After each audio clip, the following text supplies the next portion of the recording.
This meeting will come to order. Ms. Watkins, would you please call the roll? Dr. Miller, Present? Ms. O'Connor, Here. Mr. Weiss, Ms. Johnson, Here. Mr. Davenport, Here. Mr. Patterson, Here. Mr. Crute.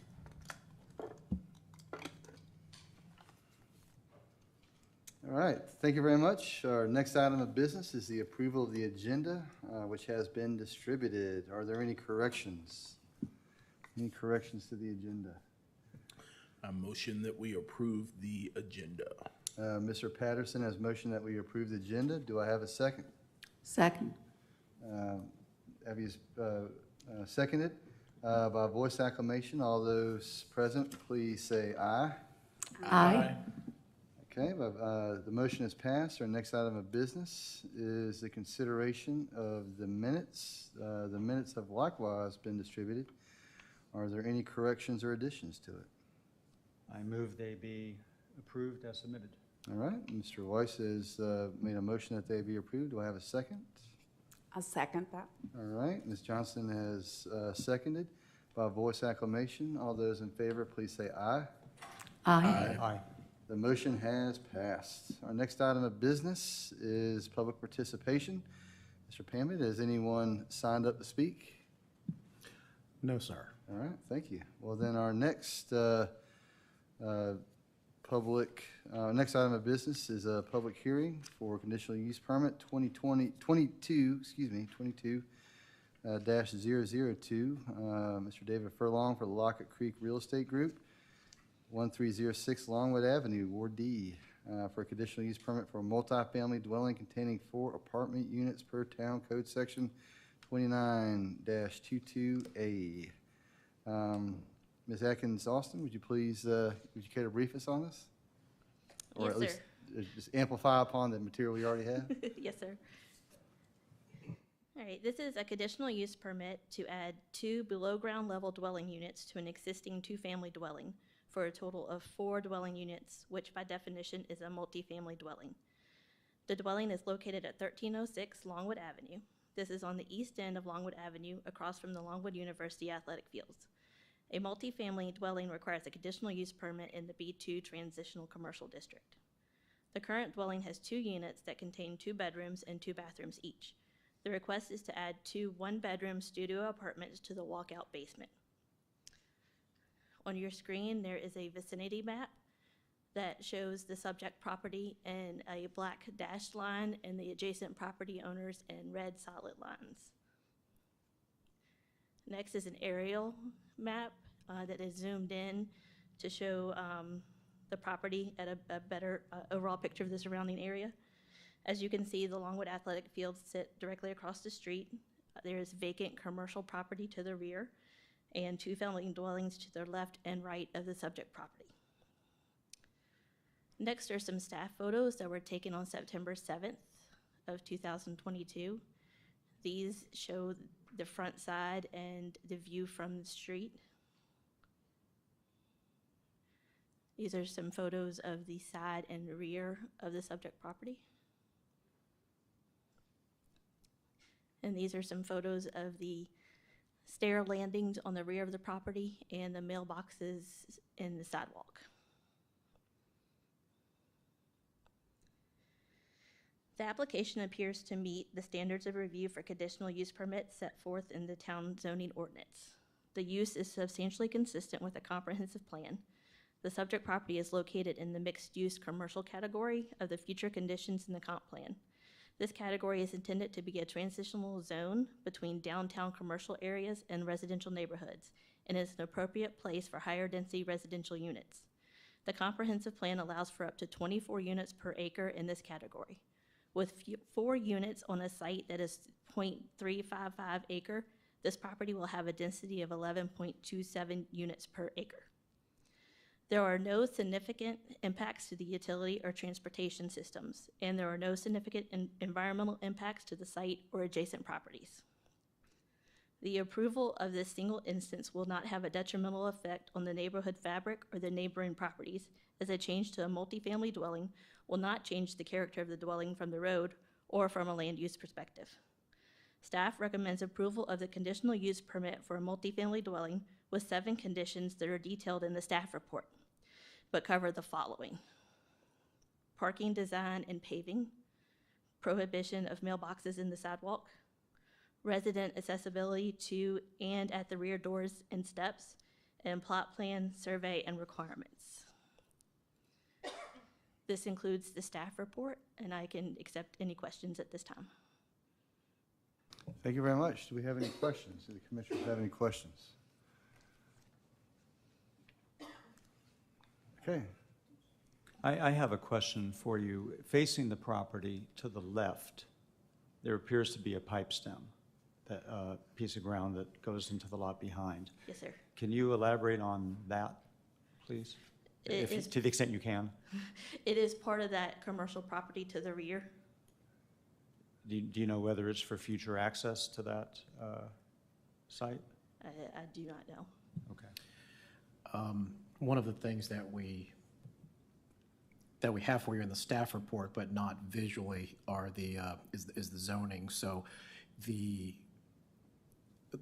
larger piece of property that you're asking about with the pipe stem also has B2 zoning, Yes. just as all of these four lots along Longwood have B2 zoning. It's possible, depending on what they do there, we just won't know until somebody proposes something, but it would be, more practical for them to access off of East Third Street than to try to access through Longwood. So never say never, but they do have that frontage on there. As far as the history of the subdivision of this property, it's possible that all of this was one piece of property and that the 4 lots were subdivided off of the big piece. I don't know that for sure, but it certainly looks that way, that 50-foot pipe stem was reserved. Mr. Furlong is also here to answer some questions, and he might be able to share a little bit more. But before we do that, Ashley, could you go back to maybe a picture I don't know if we've got a picture that might be suitable for that. Click forward. We really don't. So what I was also going to suggest is I think there might be a curb cut there. I'm not really sure. But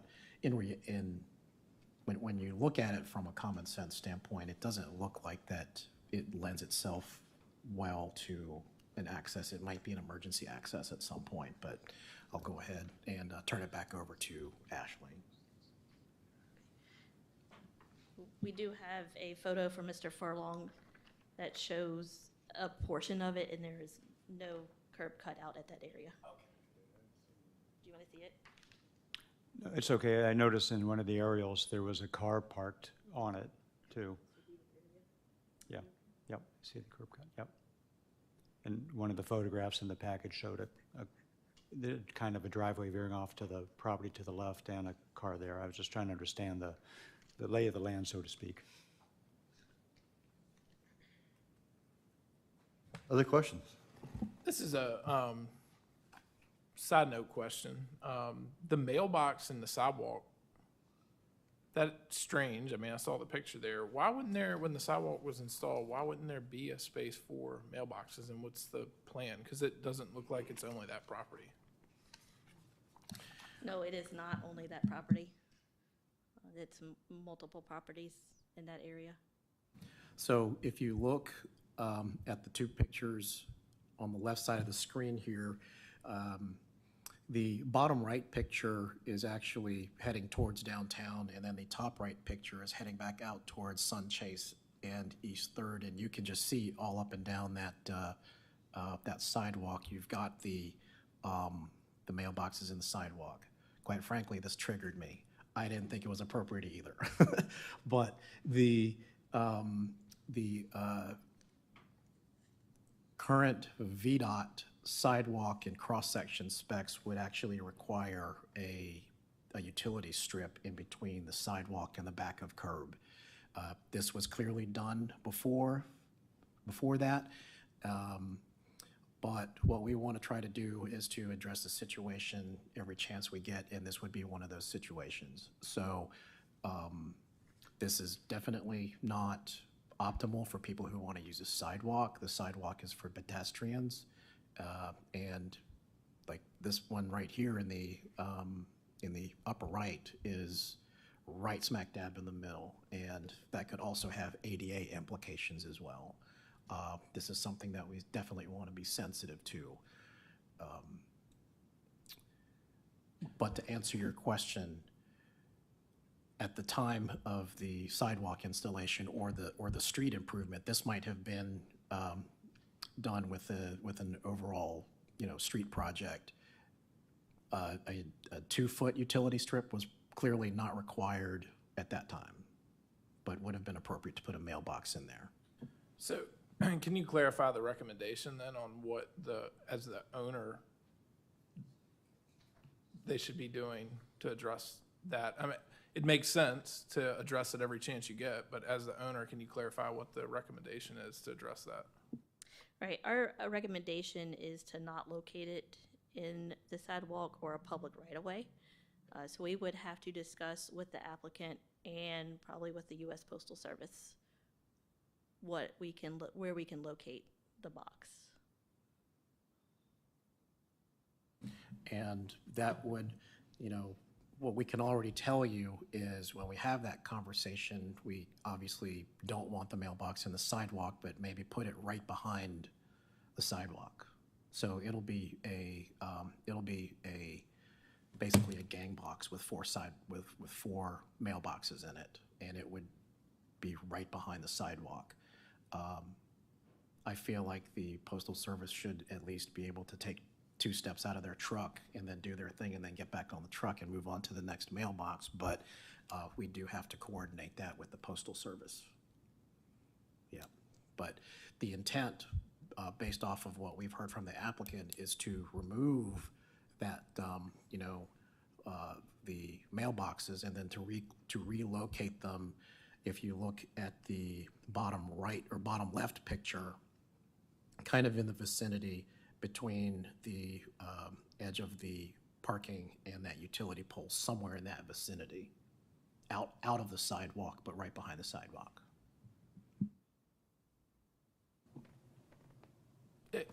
Yeah, is the curb cut low enough over there? It doesn't start until at the driveway, correct? So the Postal Service worker would basically need to get out of their vehicle. Yeah. Okay. I just wanted some clarification on that because I was like, what solution is there to that? Yeah, you see all kinds of appurtenances that are affected by the sidewalk. Utility poles, handicap ramps, fire hydrants, mailboxes, or just to name a few. And sometimes you see these sidewalks do a little jog around a utility pole. But in this case, there was no consideration for the actual use of the sidewalk. Thank you. Other questions? I have one. Okay, number 4, where it says the applicant shall provide improved pathways with clear delineated edges from the front to the rear units. Can you elaborate on that? Yes, so the 2 units in the rear, their access points will be in the rear. So we are asking for a pathway to those apartments so they're not walking on grass. Okay, so they'd be walking from the parking lot, which is up above, and down on either side or on one side? I think that Mr. Furlong is going to make a request with regards to that, but the intent was certainly, as Ashley said, was to provide an improved surface for the downstairs residents because their parking was going to be up front. Now, I'm not going to try to steal Mr. Furlong's thunder, but he's going to also ask for maybe doing some parking, a different parking arrangement, which this is what we've been talking about, which actually may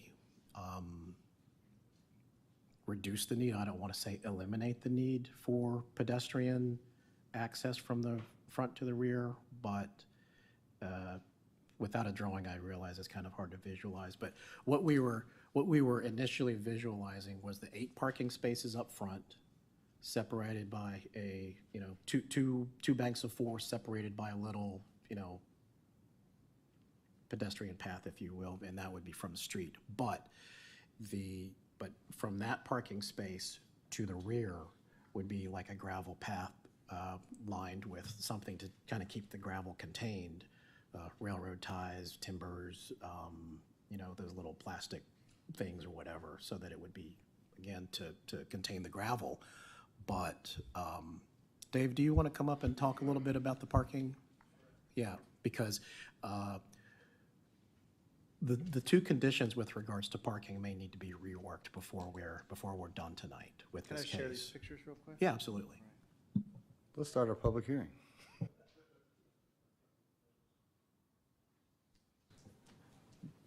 Mr. Chairman, I had another question for staff, but perhaps Mr. Furlong could address it just as well. What those pictures show is to the left of the building, you can kind of see there's a 10-foot cutout there with the curb line.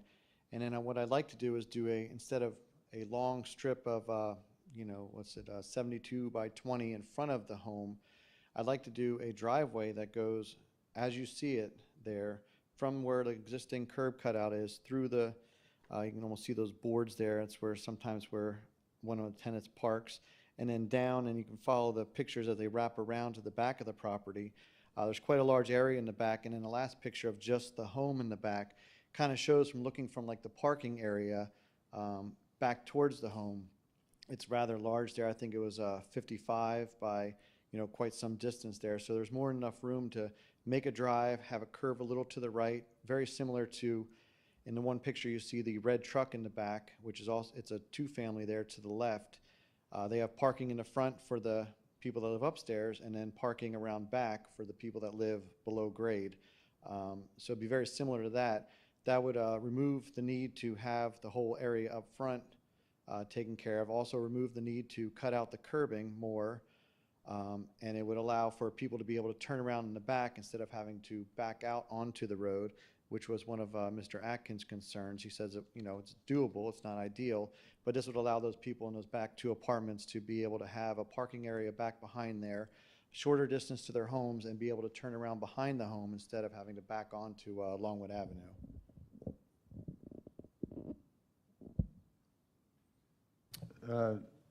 Mr. Weiss, is this appropriate time for your question?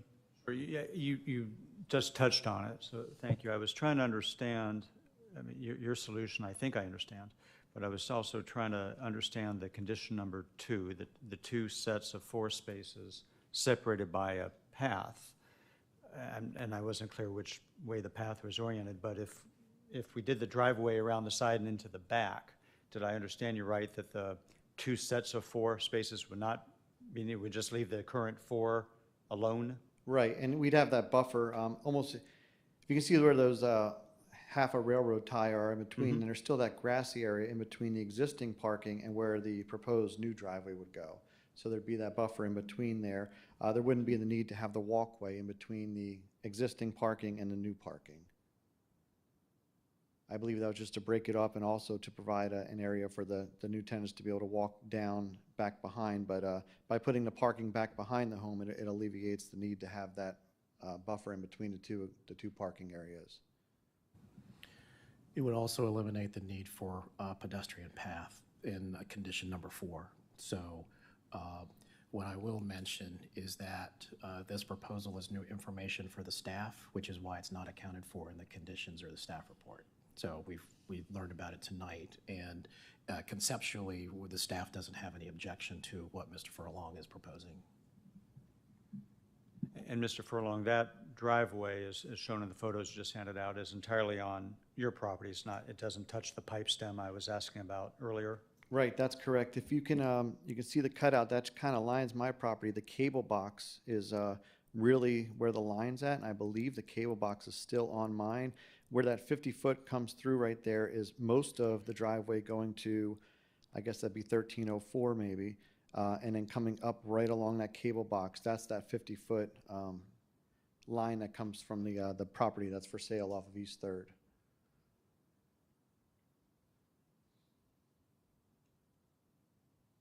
Mr. Furlong, do you have anything you wanted to say in general during the public hearing? Nothing in general, no, Okay. I don't think. I'm happy to answer questions, but I tried to put that little packet together to make it a little cut and dry for you. Yeah, it was. Thank you so much. As far as all of the recommendations, you had seen all the recommendations that staff had, and that was the only one that you had a different idea about. The parking? Yes. Yeah, that's correct, and I apologize to Lee, because that was kind of something that came to me, I don't know why I didn't think of it, because that's exactly what the neighboring house does, and I was thinking about what Mr. Atkins had said, you know, you can do it, it's not ideal, and I was thinking, well, why not, there's so much room to the back, why not put the parking area back there for them and, you know, alleviate the need to have that curb cut out and stuff like that. So I guess. And to answer your questions about the post office, because I have dealt with that before, in the past, what they've made me do is put the box on the opposite side of the street. I don't know how that works, but I don't think they're too keen about getting out of their vehicle. So you know, we'd have to ask them and figure that out. But in the past, they've made me make the, you know, person walk across the street to get their mail. So, but I'd be more than happy to I talked to Lee about doing a 4-gang with it, and just, you know, if they're willing to do that, if we can get it, because why you would put you know, mailboxes in the middle of a sidewalk, I have no idea. So, a couple of things. Have we opened the public hearing? Yes. Okay, so the Yes, public we have. hearing is open. What I would like for Ashley to do is to step back up to the podium, and what we need to do is just a little bit of wordsmithing, because with the new information that that David has brought to us, or the applicant has brought to us tonight, we have the opportunity to actually strike a couple of conditions. Shall we close the public hearing first? Sure, yeah. Okay. Is anyone else signed up to speak online or anything? Okay. Do I have a motion to close the public hearing? So moved. Mr. Patterson's moved. Do I have a second? Second. Ms. Johnson has seconded. By voice acclamation, all those in favor of closing the public hearing, please say aye. Aye. The motion passes. Let us, Ms. Atkins, would you please return to the podium so we can do some wordsmithing? And actually, as you're coming up to the podium, I just have 2 questions, either for you or for Mr. Pambud. One, with this new configuration, would it still need to be paved? Yes. Yes, okay. And then second, and I'm assuming the answer to this is yes, given that condition number 6 provides for opportunity for more review for the plot plan. But I'm assuming that, A, there's enough space back there already to kind of do this, but the setbacks and everything else will be verified after it's all laid out? It would be verified with the plot plan. So, a couple of things about that. That was a part of the wordsmithing that we wanted to do. So, let's go back to the requirement for pavement. And that is for multifamily, townhouses, any commercial type development, obviously. And the reason why that's important to the town, that these parking spaces that have more than, 3 or 4 parking spaces, when folks start backing out into the street or driving out into the street, they kick gravel out into the street, and that's a maintenance issue for the town. That's a safety issue for motorcycles and cyclists and pedestrians, and that's why we want to have these spaces paved. Now, the concept that as we just do some really quick wordsmithing and striking of conditions, is what we're going to propose is that they be required to pave any parking surfaces or driveway surfaces within 25 feet of the sidewalk, so that they don't have to pave all the way in the back, because that's not going to affect our right-of-way.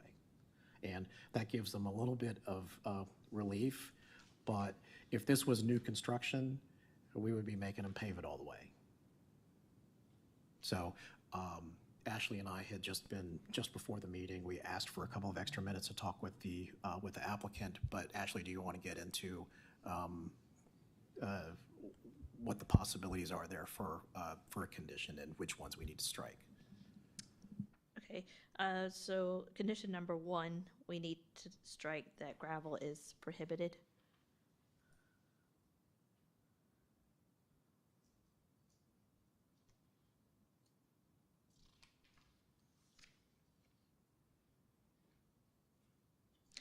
If I'm remembering correctly, you said gravel is prohibited X amount of feet from the sidewalk, but gravel is permitted below. So do we just need to strike number 1 completely? Because it says all 8 spots need to be. So what we can do with condition number 1 is just say that all parking and driveway surfaces within 25 feet of the sidewalk shall be paved with a minimum of chip and tar. Within 25 feet of sidewalk. Right. So all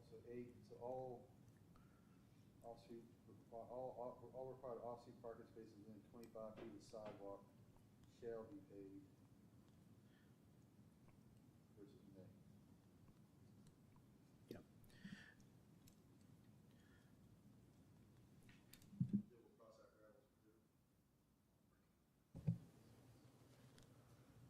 So what I'm writing down, or what the staff will suggest, is that it be worded as such. All parking and driveway surfaces within 25 feet of the, we'll actually say the right-of-way. All parking and driveway surfaces within 25 feet of the right-of-way shall be paved with at least chip and tar paving. We still want the parking area to be swept free of excess gravel prior to the issuance of the CO for the reasons that we mentioned before. With that would also eliminate the requirement, or rather the conditions 2 and 4. So we're actually dropping down from 7 conditions to 5. So with this new information and a new configuration that we've been brought tonight, we can streamline the case a little bit.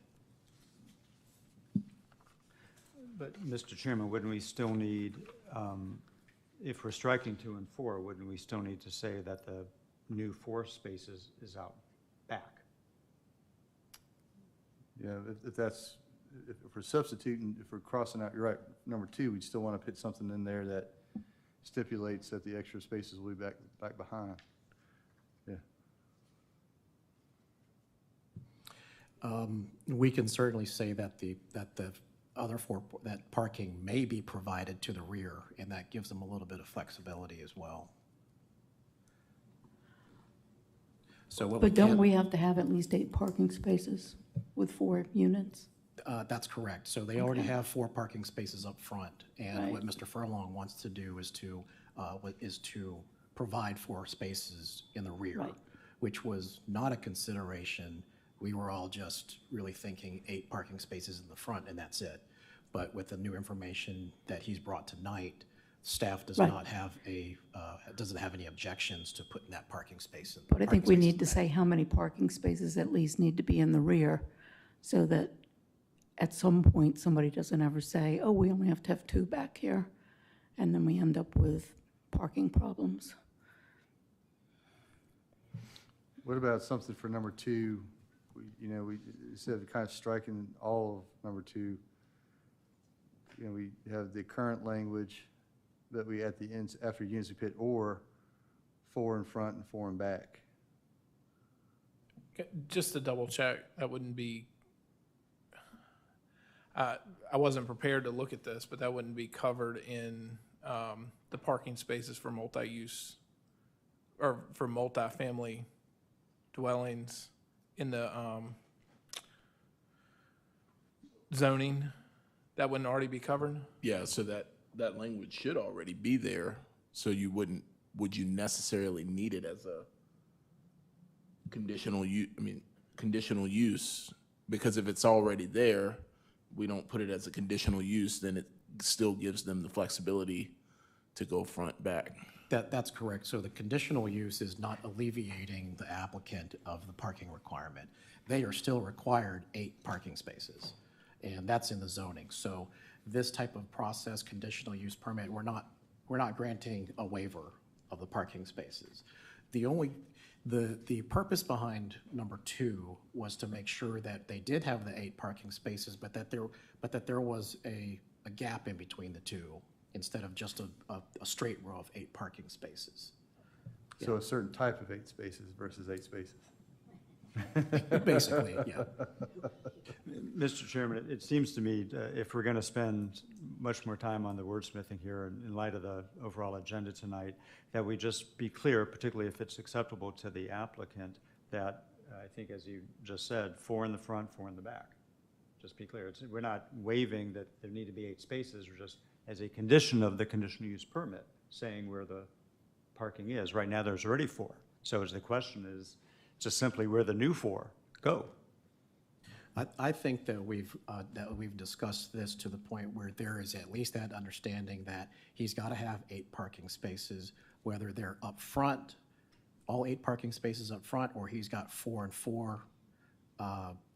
That's his choice. Now, we will have another opportunity, the staff will have another opportunity to look at this with the plan. And we can, determine what his ultimate configuration is. But I think that what Mr. Furlong has brought to us tonight is actually, it makes sense, but it's also less expensive for him. Yeah. Yeah, I mean, I guess the only thing I would always think about is, what if you walk out of here and you have a differing thought based on kind of formally setting these plans in place in terms of evaluation of the setback, things of that nature. So, I just think to myself, should you give flexibility? Right now we're thinking the back. If it came to the point where you had to switch it back to the front, I think it would still covers it because it's 25 feet off. It basically would have flexibility with covering both sides of it. And as long as there's assurance that it is in the zoning for 2 spaces per dwelling, then I think it covers both. Because if you think about it, 25 feet off the sidewalk is going to cover almost that entire parking space in the front anyway, if not all of it. So even if it were switched back, it would go back to the, I guess then you do have the walkway thing that comes back into play. So yeah, maybe there should be number 2 should just simply state it. Anybody got proposed language? I'll take a stab at it. So what number 2 could possibly read as follows: 4 required off-street parking spaces may be provided to the rear of the site. And that's where that could end. Staff would still feel strongly about having that little 5-foot gap in between the 2 rows of 4, but it could also further say, so 4 required off-street parking spaces may be provided to the rear of the site. Should 8 parking spaces be desired in the front, then they should be provided in bays of 4, separated by a pathway a minimum of 5 feet. Just keep that part of the condition in there too. I like that. Okay. So it sounds, just to verify, so it sounds like you're suggesting for number 2, for that condition to begin, 4 required spaces may be placed at the rear of the site. If required off-street parking shall be provided, if it's going to be in the front, then it should be in the bay separated by the pathway, et cetera, et cetera. Okay. So just so everyone kind of has it for the record. So you're suggesting that number 2 begin with 4 required spaces may be placed at the rear of the site. Period. If required off-street parking shall be in the front of the building, in the front of the site, it will be provided in bays of 4 spaces. Et cetera, that's correct. Okay. Yep. Mr. Patterson? Mr. Weiss? Yeah, please, if I can just ask the applicant this question. So do you want this optionality, whether the new 4 in front or back, or you just want them in back? I'm confused about what the current state of the request is now. It came to me that I should probably put them in the back, and I went and I visited the site today, and it works in the back. There's plenty of room. The way that the drive would lay out, it would be very easy to do. Like I said, plenty of space in the back for the tenants to make K-turns and be able to back out and drive straight out onto the road. I don't know why I didn't think about it earlier. I should have. So my first option is definitely to put them to the rear of the property. Okay, so the simple solution is put the new 4 in back, correct? Or Correct. or do you want that, are you asking for the optionality to maybe not in the back after all, maybe in the front, but subject to these front conditions? I'm just trying to understand what you're asking for now. Right. I would like to have both options, Okay. definitely going for the rear. I'd like to leave the front in case there's something that I have not Gotcha. thought of and saying, oh my gosh, you can't do this because, which I don't think there is, but I would still like to be able to have the option to do the front row with the 5-foot, space between it. But my goal is to put them to the rear. Okay, thank you Yep. for clarifying. Okay, so I have a question. If there is the option, then there is a possibility that you may put all the parking up front, then there has to be a way for people to make it down to their apartments. Right. And I And think- so what will that look like? Is it going to be gravel? Is it going to be cement? Is it going to be, there's quite a slope there. Right. How is that going to be made safe for the public? Right. I would definitely like to do a fairly wide walkway. I had not come to conclusion as far as what material to use. I had thought about, making it concrete, but then I thought maybe in the wintertime, if it did freeze with the topography and the slope, that might not be a good idea. Therefore, if you kept it more of a gravel or a river rock with stepping stones and stuff like that, then you get that solar melt and you wouldn't have to worry about, the black ice and stuff like that on it. So I hadn't come to conclusion if we did do the walkway down there, what material I would use. I will, and I know you can't take anybody's word, but it would be squared away and would, be aesthetically pleasing, but it'd also be functional to the point of having to walk down that slope. I'd make sure it wasn't an issue come winter time. And just so you know, the reason that I asked that question is purely for safety reasons. I know that, and you did a good job on your packet, but that you have listed that, potentially this will be marketed to seniors or professionals, but especially as I think about seniors, I think, the safer that we can make that. the Oh, better. absolutely, yep. Okay. And that's why I thought about as far as like with freezing, I know we don't get a whole lot of that, but it does happen, so I hadn't, thought that all the way through. I figured let's get through the process and then, put my coconut in it and figure out what I come up with. Mr. Patterson? So, that begs the question then, do you keep number 4 and add the caveat that in the event that the spaces for the rear units remain up front, then the applicant shall provide improved pathways with clear delineated edges from the front to the rear units? I think all you do for number 4 is you just add the language, should all 8 parking spaces be provided to the front? That's all you need to add. The applicant shall provide improved pathways, and that should take care of it.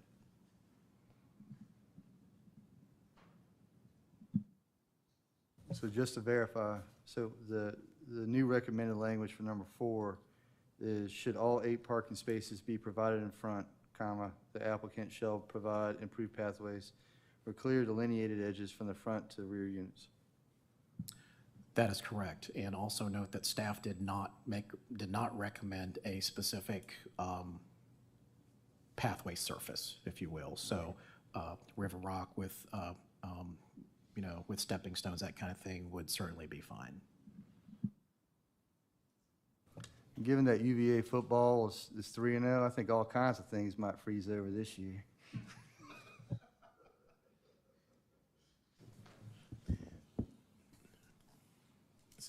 Is this the point of a motion, Tom? Let's have some deliberation on it. So it sounds like, just to kind of regroup where we're at, We have, we still have 7 conditions that we are recommending.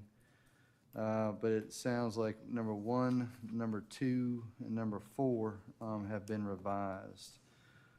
So I think, again, this is where we're on the agenda, we're at kind of a deliberation, not just with these conditions, but the application in general. So, yeah, I'd welcome any kind of discussion, and once we kind of maybe hit a respiratory pause, maybe that'd be appropriate for a motion. But does anyone have any questions or thoughts?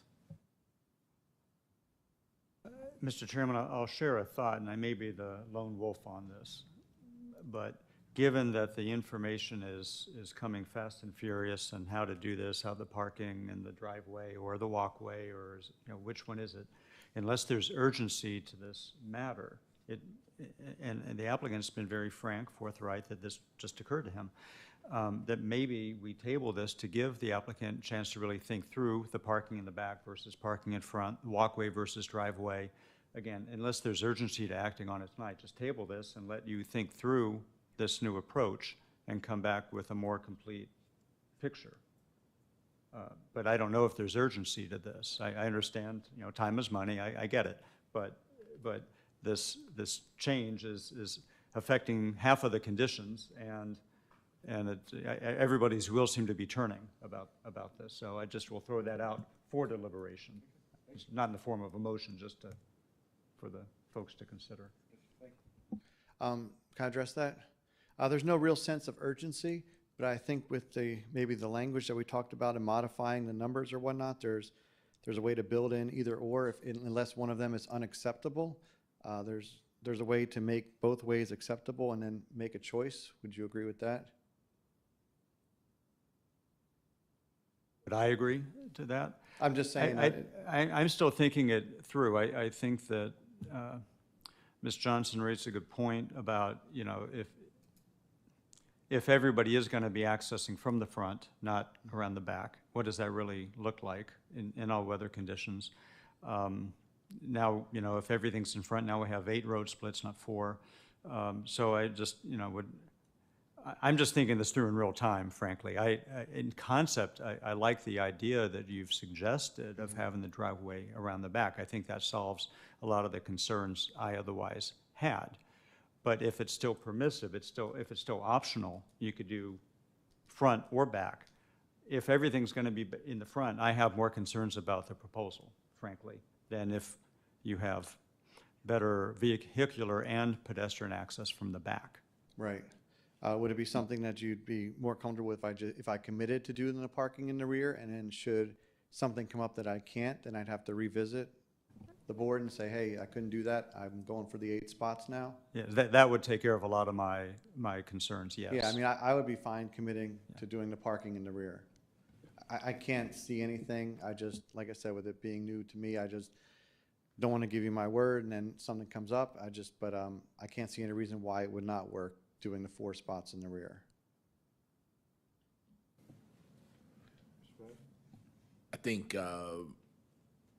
from my perspective, I think if that's more appeasing to the full group, I would support an adjustment of the language to accommodate that. I think in that regard, if we do that, that just requires,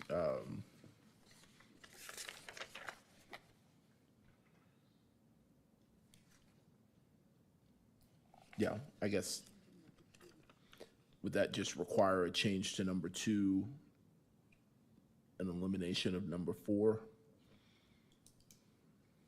Yeah, so number 2 would say shall be provided in the rear instead of may, and then the contingent rest of the language. So it should be, so we're still keeping number 2, we're just adding the 4 required spaces shall be placed at the rear of the site. Yeah, that's what it seems. Right. And Okay. And then we're cutting number 4. yes, Yeah, I think if they're in the rear, I would be comfortable with not having number 4. Thank you for your flexibility. Sure. And I just had a trauma, like, I just realized UVA lost to Indiana, so never mind, or Illinois, so I guess it's, nothing's gonna freeze over this year. Damn. Okay, I would go ahead and make a motion then.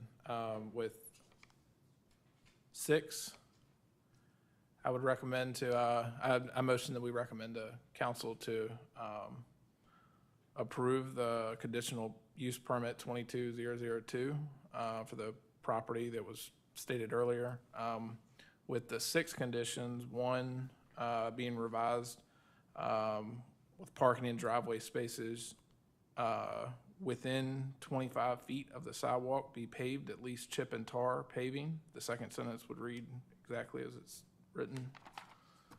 Number 2 would state 4 required spaces shall be provided in the rear of the site, period.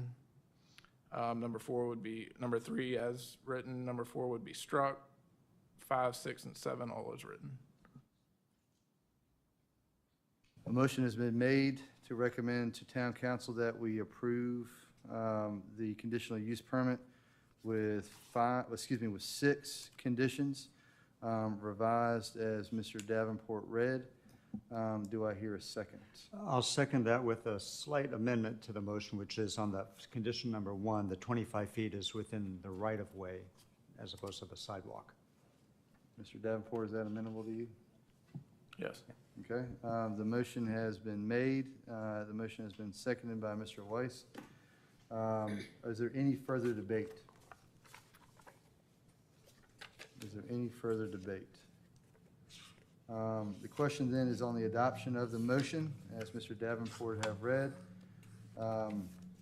Ms. Watkins, would you please do a roll call vote? Ms. O'Connor, Aye. Dr. Miller, Aye. Mr. Weiss, Aye. Mr. Johnson, Ms. Johnson, Aye. Mr. Davenport, Aye. Mr. Patterson. Aye. All right, the ayes have it, and the motion is approved. Thank you very much, Mr. Furlong, for your time and your flexibility. I appreciate it. Our next item of business is old business, the Moat Museum Gateway Overlay District, and continuation of the discussion we've had the last couple meetings. Mr. Pamba. Thank you. So there has obviously been some movement on this. We continue to press forward to a by the year end approval of the overlay. We had a really good meeting, well attended, certainly well attended by the Planning Commission. I think all of you were there on September 8th. So that was Thursday, September 8th at 6 o'clock, I believe it was. And we also had some other members of the public show up. So there was a good briefing. Cam gave an overview of the World Heritage Site program itself, and I gave a briefing on what the overlay is and what is intended to do. We got some comments, but what I wanted to do tonight was to see if you had any impressions on that. Just briefly, we talked a little bit about the district boundaries last month as well as at the September meeting, so no changes have been made. There was no opposition to the district boundaries, so those remain exactly the same, and unless we hear something in the next month. The bullet point number 2 about the draft ordinance and getting comments on major themes and some specific provisions. So last month we talked about about process, and we talked about some of the residential requirements, and what you have tonight in your addendum that was provided last night, a little bit late in the game, but still they were just some really rough thoughts on the commercial requirements. So this slide is just straight from last month, major themes. We're talking about design guidelines specifically. There really didn't seem to be a whole lot of discussion either last month from the commission or at the meeting with regards to review and decision authority, which remains primarily administrative. applications come to the staff, we review, we send those to the town manager with a recommendation, and then he makes a decision. Anything that he feels like he needs extra discussion on, he can forward that to the planning commission. If there is an appeal, then, an appeal of the planning commission or the town manager's decision, then that ultimately rests with the town council. This is the same slide from last month on the process, so that is available for discussion. Again, just major themes that also came up during the September 8th meeting.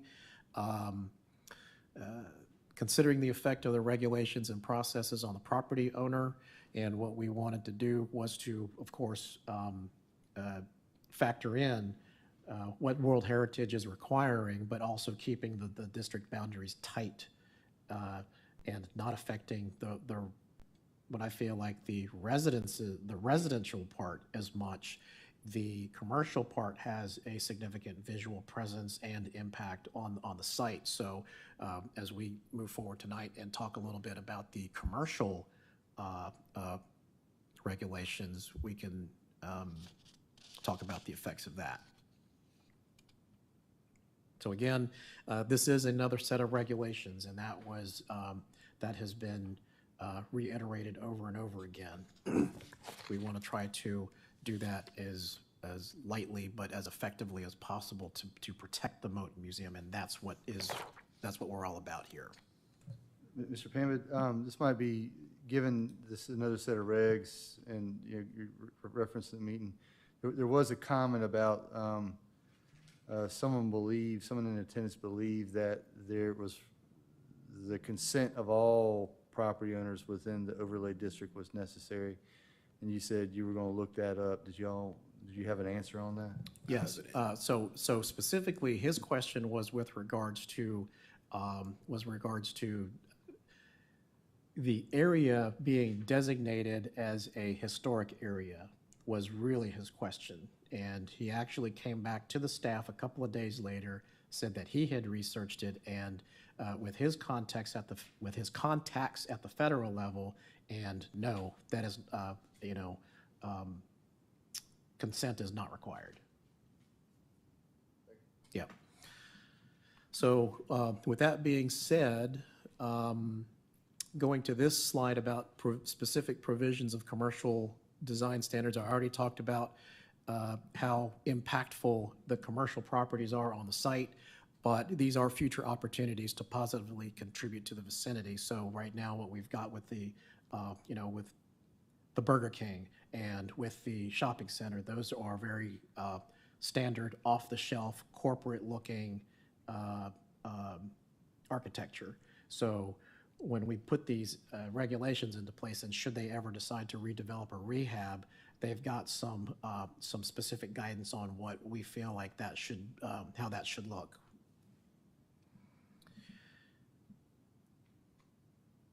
Design should be informed and inspired by the neighborhood character in the two primary historic sites, which are the museum and the school.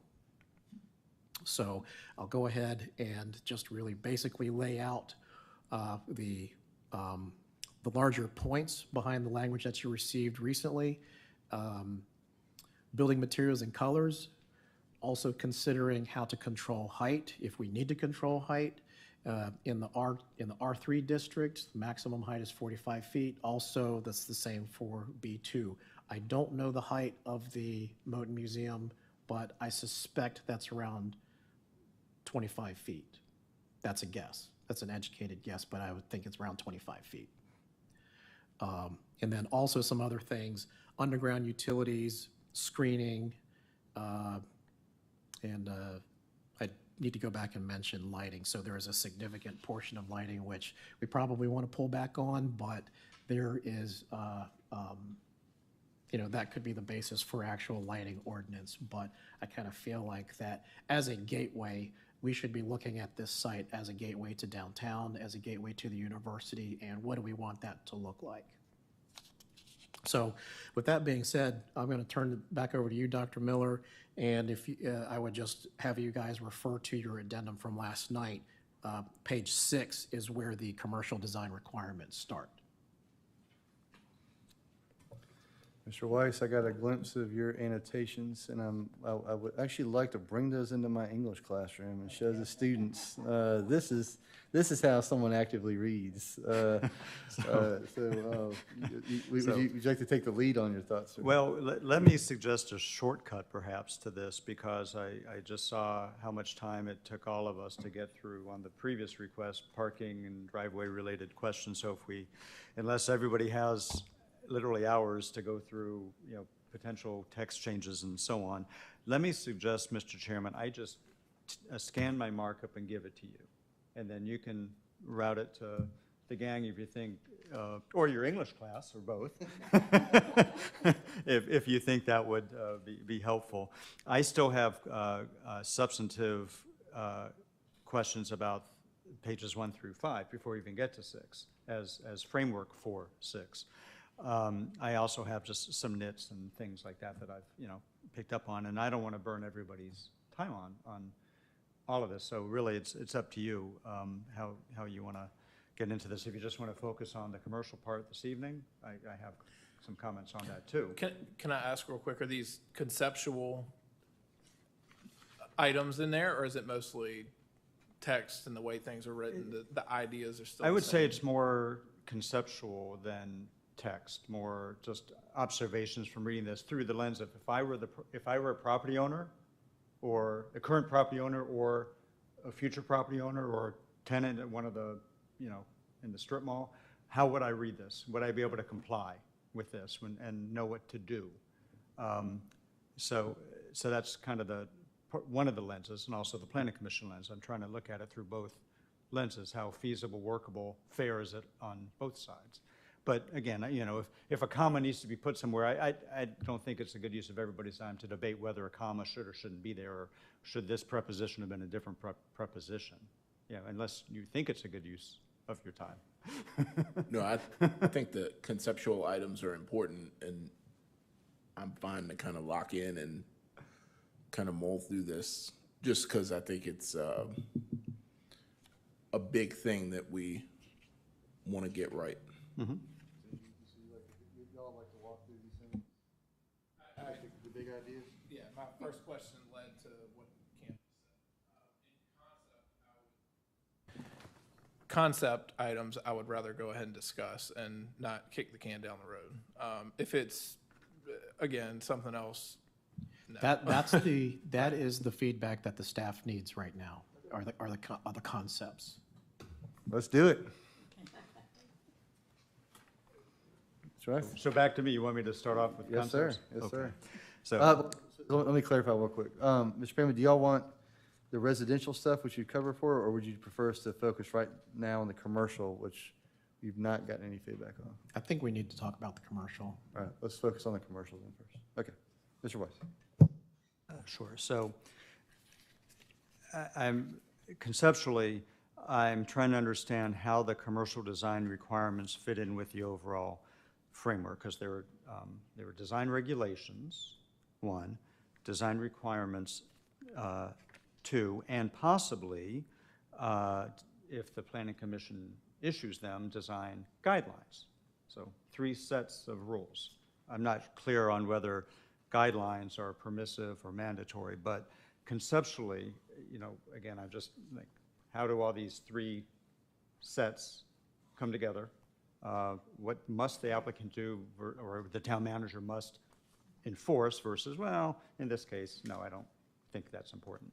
So what's optional, what's mandatory? I think we just need to be clearer on that, because as I read this as a whole, particularly now with the commercial design requirements coming into play, what do the property owners or applicants have to do versus nice to haves? Okay. Let me go ahead and click in on this one, just to, hopefully we can set this one straight right off the bat. So as we compare ordinances and we literally copy and paste, and multiple terms are being used for multiple things, the confusion between what's a design standard, what's a design requirement, and what's a, like a design recommendation, if you will. What we are really trying to get at here are two sets of, basically two documents. The design requirements, which might be referred to as standards, which we will fix in the final draft, that's your law, that's your regulation, that's your ordinance. The design manual that we mentioned on the very first page, design guidelines or design manual, that's basically your pattern book. That's an example of the things that we want to see. And that's basically a recommendation. Consider it a comprehensive plan for the design. It's advisory. So we can certainly go through the ordinance and fix that, but we're only talking about two sets of, we're only talking about two documents here. We're talking about the law, and then we're talking about the guidelines. So think of the guidelines as a brochure. That's the approach that we would be taking when we're trying to explain what we want visually out of our ordinance or out of our law. Does that clear that up at all? Can I ask you real quick, on that note, the guidelines, there's been no discussion to really put anything formally in for guidelines. This is all design requirements right now. Yeah. That's correct. So to unclouding the water a little bit, we're strictly looking at design requirements right now. That is correct. So at some point in the future, and the design guidelines are not required by World Heritage. The only thing that they're requiring is a protective buffer zone, which, as I have mentioned before, we translate that in our language as an overlay district. The design guidelines will have to be developed separately. Again, that's more of a pattern book. That's more of a brochure. So let me try to explain it a different way. Speed limits are set in ordinance and in state law, but you might get a brochure from the DMV or from the state police or from the Farmville Police Department on, why and how you follow the speed limit. That would be our design guidelines, basically. So anyway, what we would do probably once we spring free is to follow up this. So our push is to get an ordinance in place for the World Heritage, and the design guidelines would be that, again, that explanation of what we want that to look like.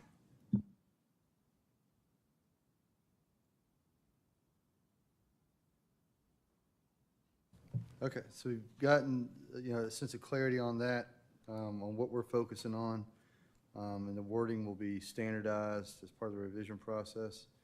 What else? What's next on your list?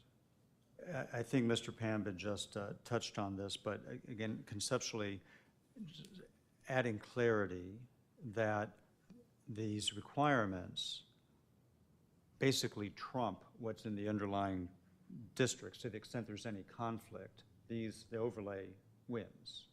And I think that's the intent, that because it's sprinkled in here in a couple of places as the reference to the underlying zoning districts. But I just want to understand that to the extent that there might be competing or conflicting or different requirements for the same topic, whatever that might be, a sign, parking, whatever it might be, lighting, whatever, that the overlay wins.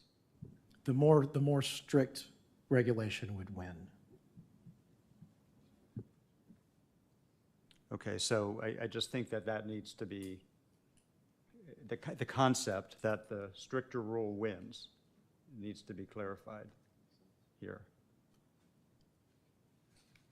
And I don't think that's objectionable. I think that's just to clarify what the intent is. It makes sense for the benefit of the applicant and the property owner, you're right, yeah. So it may not necessarily belong directly in this because with an overlay district, that clarification probably goes into the, There's an administration section in the zoning ordinance that such a concept, that's where that would really belong. But as just a general matter of zoning administration, when you see two conflicting, you look at one and you see which one is the stricter, and that's the one that applies.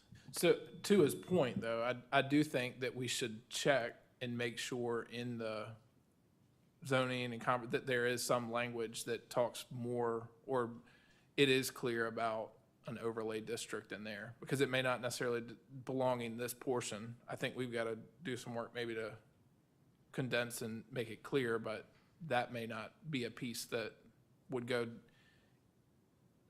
in the Robert Rousseau Moton Museum Gateway Overlay District portion. But I do think maybe we need to make sure that wording is clear in the comprehensive plan and the zoning. We'll certainly scrub the zoning ordinance to see if that's actually codified, but again, just as a matter of administration, that's how we would approach that. So, point well taken, we'll take a look at it. Yeah, and I got sidetracked, because this is the first of its kind in our community, so maybe. I think Mr. Weiss's point, I think maybe this is what you're echoing too, Jay, is that you're right, from your perspective, it's, conventional wisdom, but if it's an applicant, who looks at one thing and then sees another thing, and, from the applicant's perspective, before they get to your office, I think is what your point was. Oops, sorry. Others in the building and site design section, any other thoughts or comments in that section? Or overall?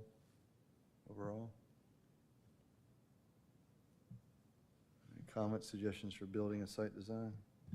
Just one specific item with regards to height. Do you want to see a height limitation that is specific to commercial buildings in the overlay district that is less than what is typically required? So a 45-foot maximum height is what the standard zoning is. One of the concerns of the staff, particularly from the town manager standpoint, is if we don't want the museum to physically be overshadowed, then do you limit the height below the normal 45 feet in the B2? And that was your piece there highlighted in the second bullet point. I kind of thought the same thing, that to me, the district is so compact that it seems appropriate to me. I went through in my mind two scenarios. If the district were bigger, would it still apply? But the district, as it stands, is so compact, it seems appropriate to me that you wouldn't have any buildings that are dwarfing the museum, if that's the idea. So it's potential that maybe you do put a further restriction on it. I think it makes sense to, keep them lower. And just because, as Jerry said, it's a compact area, but all the commercial part of it is really right there at the museum. And that's where I would think you might have bigger buildings want to come in. So I think it makes sense to put a restriction on that. So what do we consider dwarfing? I guess, if you're ballparking, so you think Moton's 25 feet tall? That's an educated guess, but I don't know for sure. Okay, and so the B2 is 45, so we're thinking that 20 additional feet would be too much. So we're thinking about maybe taking it down to 25? Is that about? Yeah, I think if that's what Moton is, or whatever it is, that should be the maximum, if not a little bit shorter, actually, or What small. what is the size of Mary Branch? That might be a better, because that's a two-story building that is a bit higher than even the Centra building. Right, and that is a two-story building.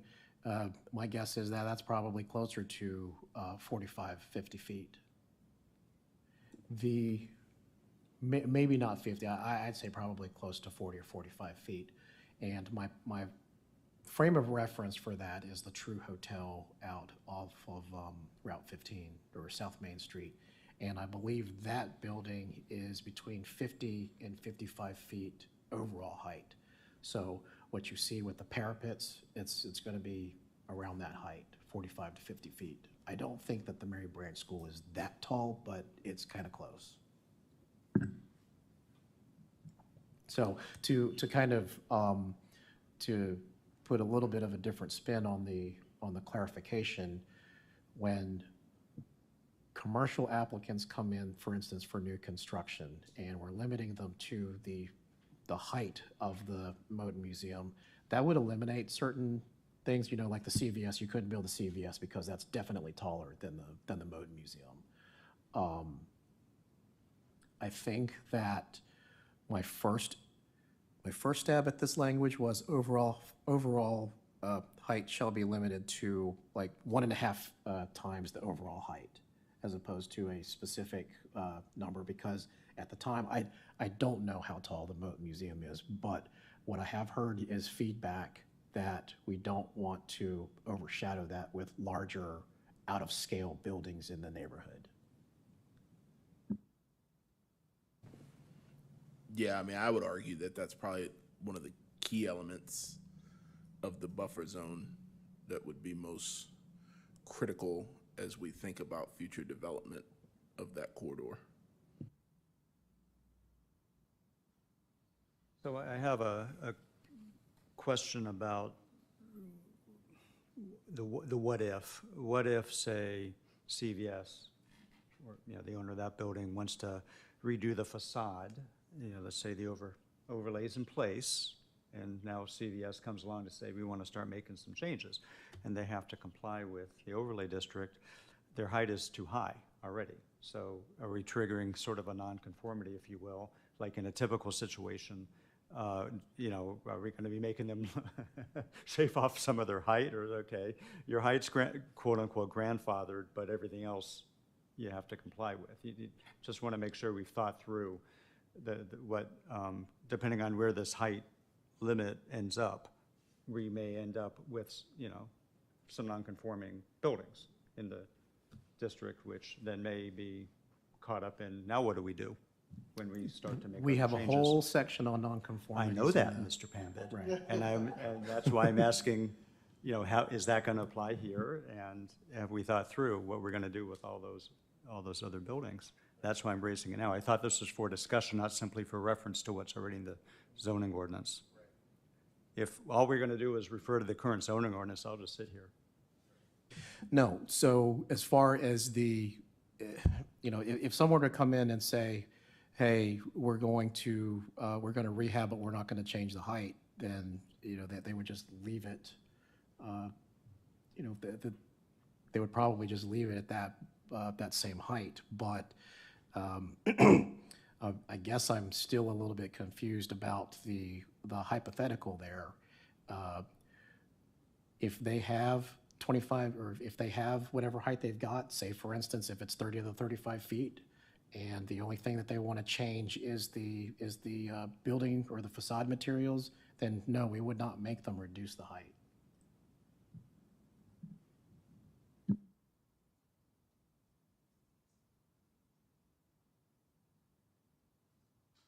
So to try to put a round turn on this conversation, so, Ms. Pam, what you're recommending is we don't kind of pin down a height.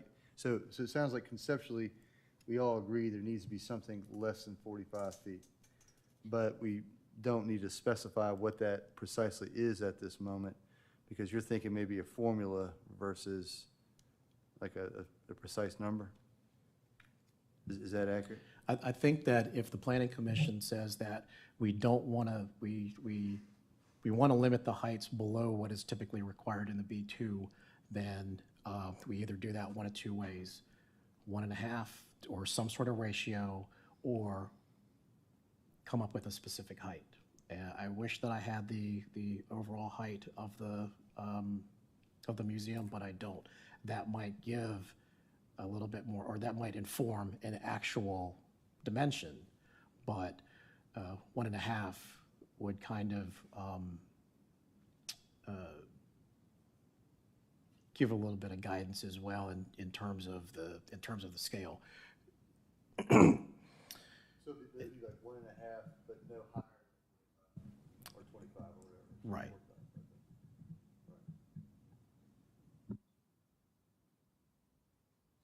What do y'all think about that? Is that, we okay with that going forward, or? Cam and I are like on the same wavelength tonight. And my first thought as I finished talking about the height was the school up the road. And I don't think it's 40 feet, but it's 35, it's up there. And then that fits over all the same type of structures that we're looking for. 45 is up there, so, but anyway, 1.5 times the height of the Moat Museum does seem appropriate, and I don't think that's nothing that would even be, I don't think it would be a question. Like, you're starting to get 1.5 times taller than the Moat Museum. The roof line there is pretty high. It might even be over 25 feet, thinking about it.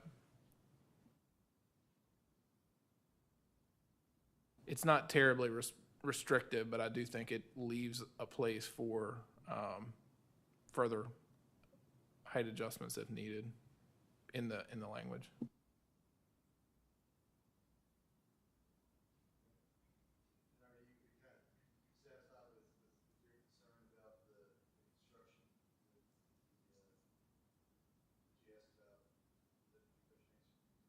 Well, we were talking about height, so I used that as an example, but it could apply to any, the extent to which one of the current structures starts to change, and they have to, whatever they're changing, have to comply with this.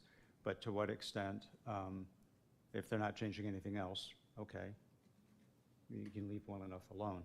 So I get the concept. I was just thinking through basically unintended consequences of doing something like this. It's certainly well-intended.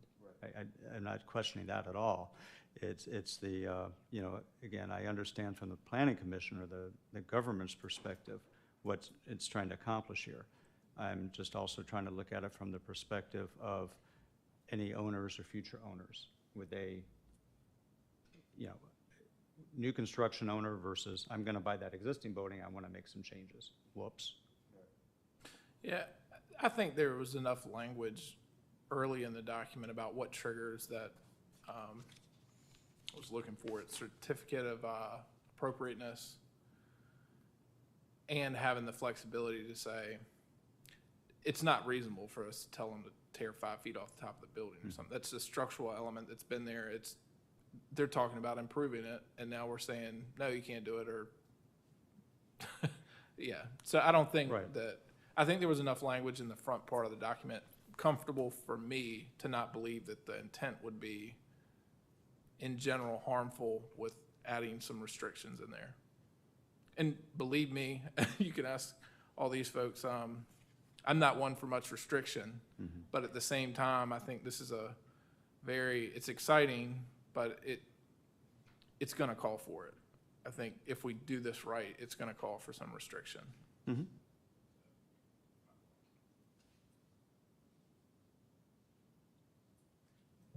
Well, I'd like to move on then, if there's no other kind of comments in the building and site design, to the other commercial design requirements in the overlay district, see if people have comments for that.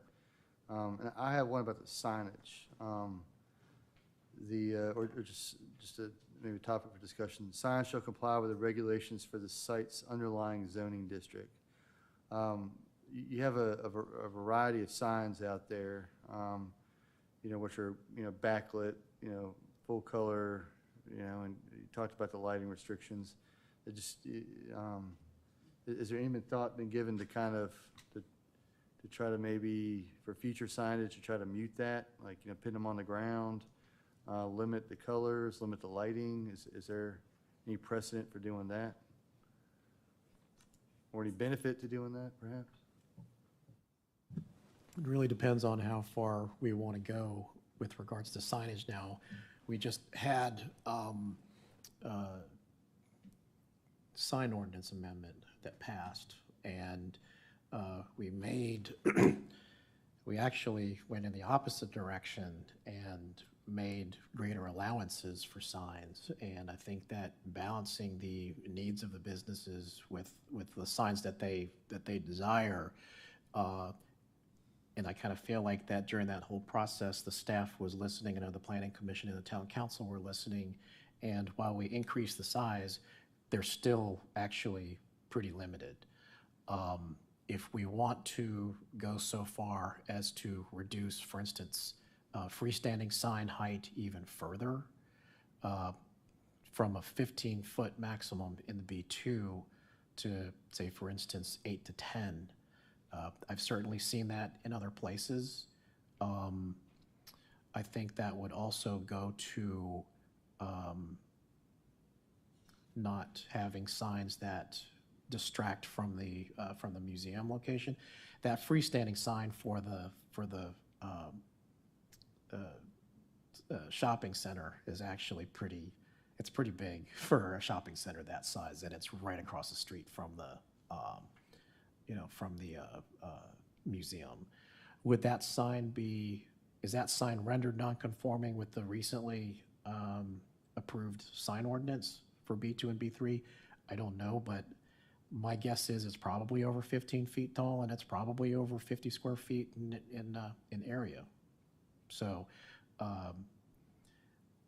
I would just punt that question back to the planning commission for B2, which, say for instance, the shopping center where the BW3 is. I can never remember the name of it, but do you want to see signs even, do you want to see signs like that? Because I think that the freestanding sign out there is actually 11 feet tall. It's not 15, but that's why I was just basically reverting back to the sign ordinance that we've got in place.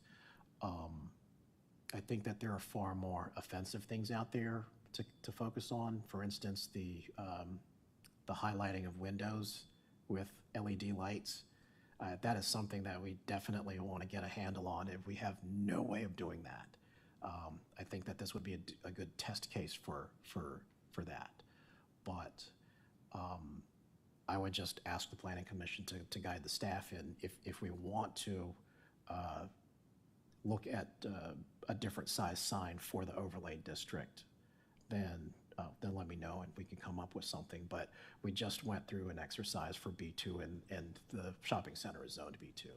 So, Yeah, I wasn't imagining changing the size. I was just imagining changing the nature of the signs. yes, I would say I'm currently comfortable, and I'm leaving height and all the things that were already or just recently done as far as height and size. Because I think what Dr. Miller was talking about was wordage surrounding with lighting colors and types of lighting, that type of thing with the signage. And I do think that would be appropriate in this area. Was that something that goes in requirements, or is that more in this design manual thing that'll come later? You need to, if you want to limit that, if you want to control that, you need to do that in the ordinance. Now, is there a precedent for that beyond just like the LED lights in the windows? Like, is there other places where it's not, you can tone down the wattage or the colors on the signs? So Yeah, there are precedents for that, certainly. So your lighting started, or the lighting in the back of this, draft started getting into some of it, and I'm wondering if maybe some of it's mixed and we have it distinguished in signs specifically about lighting. Cameron, did you have thoughts on lighting colors and that type of thing for the area? To be honest, I haven't really thought about it. I was more focused on sign size in terms of height and width, I mean, in area. And I feel comfortable in terms of just following the underlying language, the underlining zoning. Yeah, I think That's that to Dr. Miller's point about changing the nature of the signs, and I'm going to need more examples from you, but the wheels are starting to come loose and rather starting to turn a little bit. You know, do you want to see signs with cabinets that are just like rectangles, or do you want to see the letters on individual raceways, or you know, for instance, you had just mentioned, Cam, I guess the intensity of the backlit signs and that kind of thing. We can certainly take a look at that for that district. I think that it would be nice to look at a town-wide scale or scope, especially with regards to the site lighting. What I don't want to get into is restricting the businesses too much with what they want to do. I think that the balance here, though, is that we are, again, we can never forget, trying to protect the integrity of the Moat Museum area. And signage is obviously going to be a big part of any commercial site development plan. I mean, I would suggest that, I feel like it's appropriate, thinking about the nature of the museum there, the lighting, color, style, it would be appropriate to be in this restrictive. I wouldn't go so far as to say fonts or business logos or anything like that. Like, that wouldn't be, not to this level, maybe suggested that would be something that would be in the guidelines, but I think it is appropriate. Colors of certain signs and neon lights, LED lighting, I don't think that's appropriate in the area, and I think it's smart to at least add 2 or 3 now for it. I can take that guidance and pull some examples and try to craft something to that effect.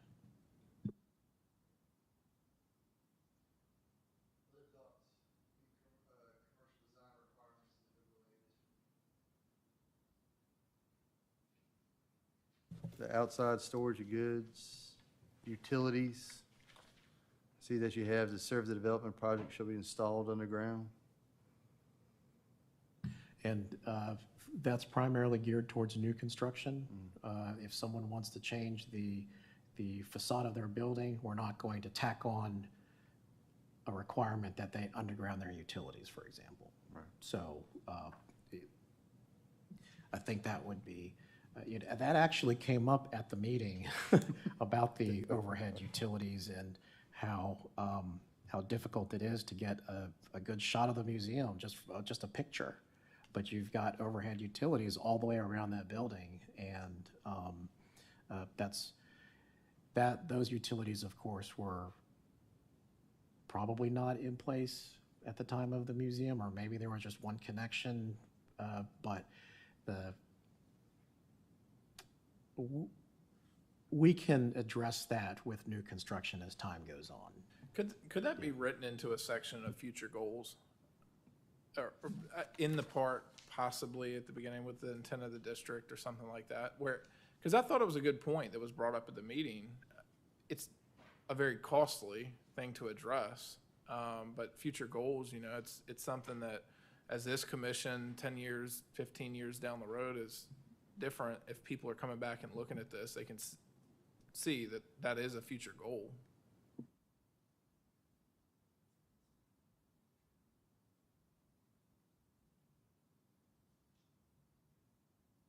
And I'm not 100% sure if it does belong in the intent of the district, but I think somewhere future goals of the district, if it, again, lengthening this document is maybe not my top vote either, but I do think it's stuff like that that would be important, and that could be one of them.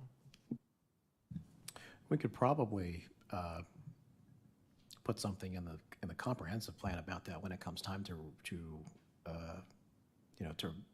review the comprehensive plan, but that sounds more like a guidance as opposed to something that belongs in the zoning ordinance. Now, we are talking about requiring the undergrounding of utilities, which certainly, yeah.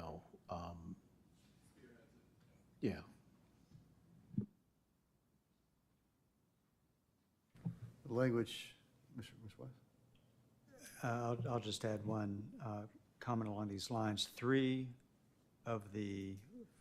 least three of the 5 bullets here in the section we're talking about, I'll mention screening. But it's mentioned in different ways. So again, this is not meant to be wordsmithing, it's meant to be conceptual and a matter of intent. Is the second bullet about storage of goods, which you mentioned, Mr. Chairman, the utilities, which we're just talking about, and then the last one, the mechanical equipment, all mention screening in different ways. Is that intentional, or is the word choice deliberate? So again, I'm not trying to wordsmith it, I'm just asking, is it, when one thing says completely screened, another thing just says screened, is that meant to give latitude? Right, and the third one says shall be shielded And screened, right, so. Mr. Brandon, is that just like you said, you were kind of pulling from different things and just, or is there a substantive difference? Or is it designed to provide that latitude? At ground level, the outside storage of goods is going to have a different impact than your mechanical equipment that's on a roof. And that's going to be the primary difference there. Is there going to be some mechanical equipment on the ground? There certainly is plenty of ground-mounted mechanical equipment, but I think that we're talking about semantics there. Does the language need to be consistent? We can certainly make it that way if that's the commission's desire. I don't know. I think the question was it meant to be screened? This should be screened. Screened. This should be screened. This should be screened. Or can the words be different to make it easier to read? Or is it meant to be bullet point? Screened, screened, screened. So this is not going to be the ultimate organization of the language. It will have code sections and letters and subsections and so on and so forth. So we're going to definitely put it in that format when it comes time for the final draft. But the point behind putting it in the bullet point format is to just kind of raise the language, or rather to present the language, but also to raise some of these concepts to you. I think that, if the commission feels like it would be simpler for an applicant to read if the language for screening was more consistent, we can make it consistent. That's a catch-22.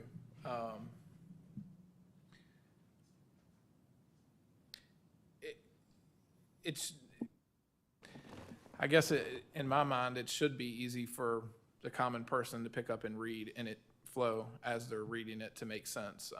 But yeah, that's a loaded question if you ask me, because some of it does need to be black and white in lawyer print. Like, there is not a loophole here. This is prohibited. That's okay. This isn't. And I suspect the shielded end screen, shielded has to do with noise. I suspect is why that language was that way.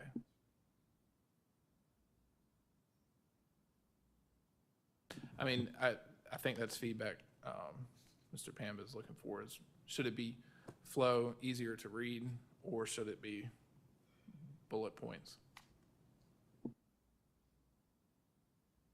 And to be clear, my point wasn't whether this is bullet points or paragraphs numbered or letter. That wasn't it. It was rather what's the intent behind this. If anybody, we're spending obviously diligence going through this, but if a current member of that district or a future member were to pick this up, to Dr. Miller's point, would they understand what's expected of them? Is there you know, whatever the final version looks like, I think we should just be careful not to create unintended gaps or differences in what we are asking of what somebody to do. Completely screened versus screened is a good example. This is what, you know, conflicts or lawsuits are made of. Well, you didn't say completely screened, so I screened a little bit. There's partly, or I mainly screened it. You know, these things are easily solved now. Yeah, with just a, you know, integrated, thoughtful wording. And also, you know, as I'm listening to everybody, you know, there are kind of two sometimes competing concepts here. One is the protection of the Moton Museum, which is all good. One is also at times sort of like, almost seems like turning back the clock. Like, are we trying to get whatever else happens there, like something new is supposed to look like the world looked in 1950 or early 50s, or it's, you know, we're in 2022, we're just trying not to do anything to detract from the museum. You see, it's, you know, two different, and sometimes they work very nicely in parallel, and sometimes they do collide a bit, because in 1950 or early 50s, or whenever the building was technically built, there weren't some of these things. Some of these technologies just didn't exist. Some of these building materials didn't exist. So anyway.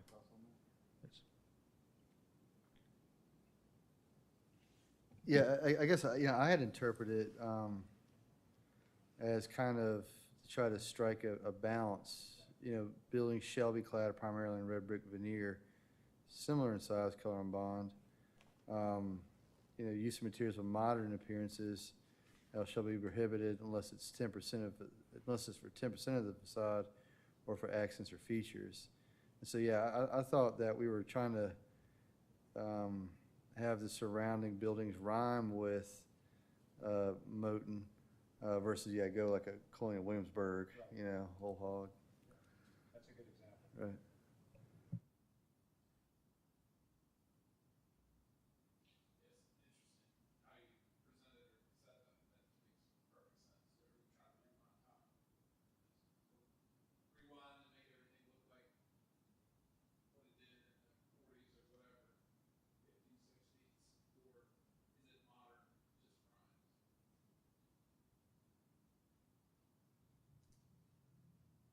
Other thoughts in this section before we move on to lighting?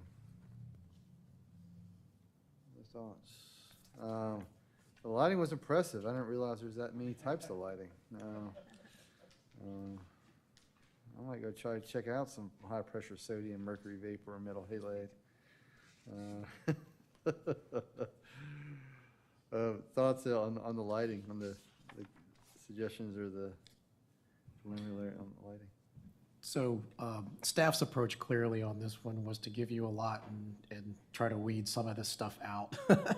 But as I started to look at a lot of this, I felt like a lot of it was still relevant, because what we don't want, for example, are floodlights and wall packs out there that are unshielded and they just blast the light everywhere. And to me, that's really distracting at night. Protection of the Moton Museum side. I feel like that's an issue, that's a big gap in our zoning ordinance, that we don't have any lighting controls. But for this specific area anyways, you know, there are, we clearly have some measures that we can insert into the ordinance that, you know, that we could use this area as kind of a test bed for maybe a larger scope across the town. But for this one, I kind of feel like that some of the major components of the lighting plan are going to be your light intensity, your light color, height, and light direction. And we've got all of those here in this basically 1.25 pages. Is actually more than the rest of the ordinance or the rest of the commercial design requirements combined, but I guess that's where I would suggest that the commission focus its efforts when it's thinking about lighting for this area. Can I ask you, just with your expertise, if you were looking at these 8 or 9 bullet points of lighting, should any of them apply town-wide and be in our ordinance and then not be redundant in this?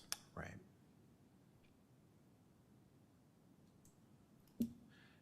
I think you had just mentioned that there was a gap in the ordinance with it, and potentially, if it's put here now, and then a year or two from now, we're looking at lighting ordinance, Right. something broad, more, possibly more broad than this, but what would be potentially redundant later?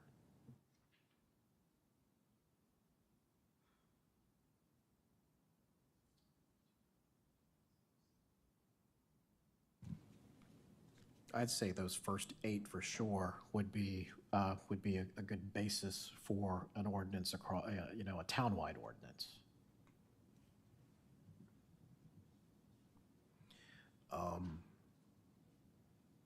The color temperature, I wouldn't say that's a preference, but I feel like that does have some environmental impacts, particularly at night when,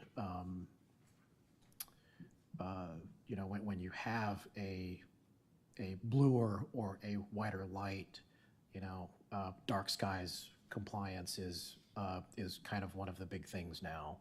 Are we, and this might be stepping a little bit outside the lines, but are we affecting sleep patterns of, you know, of wildlife? Are we affecting migration of wildlife and things of that sort with the amount of light that we're putting out, particularly in the wrong direction? Because we've got fixtures all over town that are angled up and not down.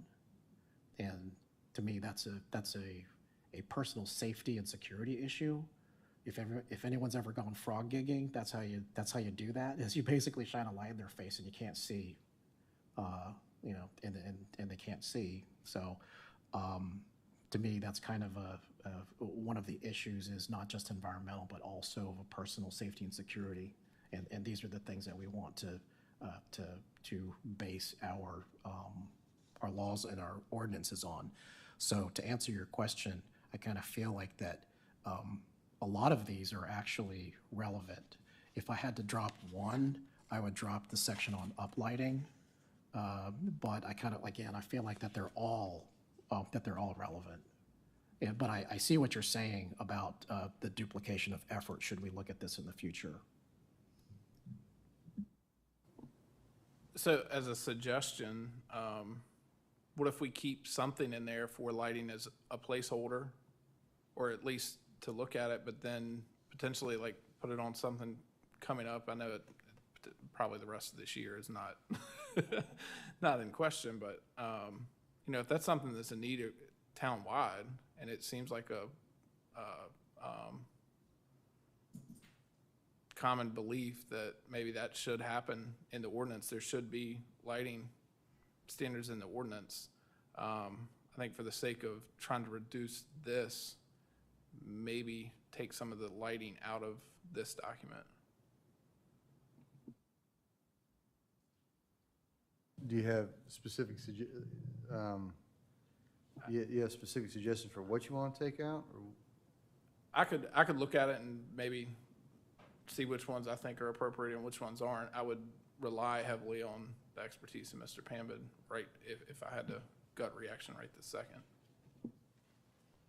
Chances are we're not going to get any commercial development proposals for that area in the time that it would take us to put an ordinance in, you know, a townwide ordinance. So, you know, staff wouldn't consider it an incredible risk to just strike this whole section and maybe consider it as a standalone for you know, townwide application. What do y'all think? I think that's a great suggestion. To the extent that some of these concepts and even specific language has applicability throughout B2 or throughout the town or whatever, then make it so. And then that frankly streamlines the overlay district. As you said, the more strict between town code and overlay district will apply anyway. And so it just seems to make make the immediate task more specific to the overlay district, and then these more general, more applicable concepts, put them where they really belong, the overall town code. I think that's a very good suggestion. And maybe it's more than just lighting. I mean, maybe the Jerry theory has other application here as we go back through this, but I definitely see your point on lighting. I wonder if there should be a placeholder still there for some type of lighting restrictions, or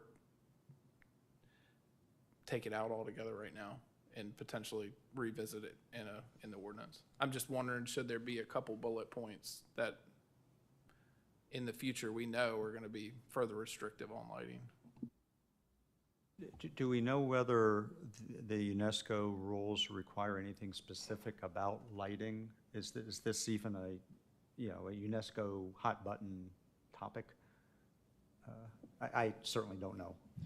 I would, and I'm sorry to jump in before, because I know you were getting ready to say something, but when you look at the list of UNESCO sites, a lot of them are for natural features, which I would think that they would not want, directly impacted by things like light and commercial development, encroaching commercial development and that kind of thing.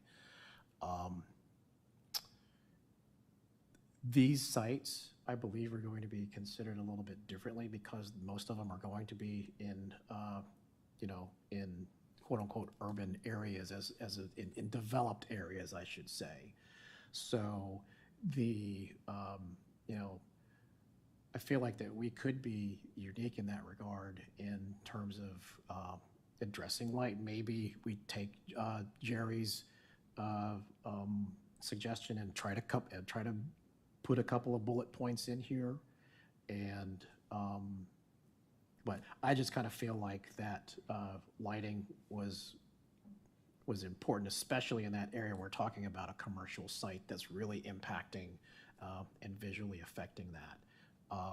We don't have a robust, we don't have any lighting requirements at all, really, from a zoning standpoint. So if someone were to come in for an electrical permit and says that they want to angle their wall packs up 45 degrees so that they can get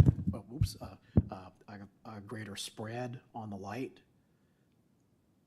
from the wall, as opposed to putting in light poles, then we could potentially be doing the site a disservice, but also the adjacent residents as well. Yeah, I think like 1, 2, 5, and 6 are pretty basic. I'm sorry. Yeah, I was just gonna say, I think Lee said it well, in terms of, I think from a lighting standpoint, there's not necessarily anything specific. I think each community involved in this serial nominations approach might look a little different just based on where these sites are located. Most of these sites are in highly developed areas, with the exception of a few sites that kind of sit on the edge of neighborhoods, just based on those sites being historic homes, things of that nature. I mean, the Lincoln Memorial is a part of this serial nomination. So that just kind of shares a bit about the differences of the sites that are coming together. So I think important more so to think about, you're thinking about the protection piece, but you're also thinking about what just fits based on the area that surrounds the museum. Well, perhaps it's two considerations at the same time. One is, to Jerry's point, we put things that have general, sensible applicability where it belongs in the overall ordinances. But also, to the extent that UNESCO has specific, if it does, I'm not saying it does, just if it does, have specific lighting requirements, lighting rules, we make sure we address them and address them to UNESCO's satisfaction here, and we don't you know, we don't go too far the one way with moving everything out of here into the general ordinance, and then UNESCO says, we need something, you know, acknowledging our rules about lighting, whatever they may be. That's all. It's not an either or necessarily. It could be both. That one or two bullet points that you're saying, Jerry, here, just to have that placeholder, make sure it's, you know, it's addressing what UNESCO is going to need to see or want, require to move this along.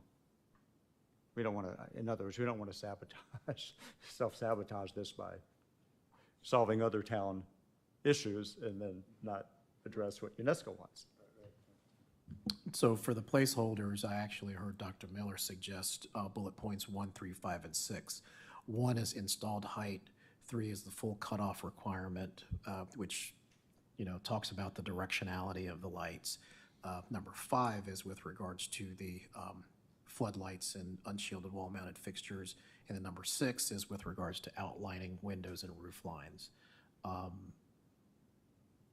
I just wanted to said highlight. two, You said 2. Oh, You had sorry. 2 versus 3. Okay. I was just thinking not to kind of create that, you know,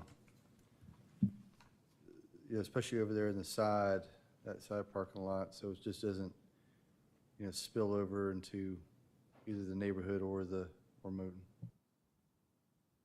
And just a general point about lighting, I think that for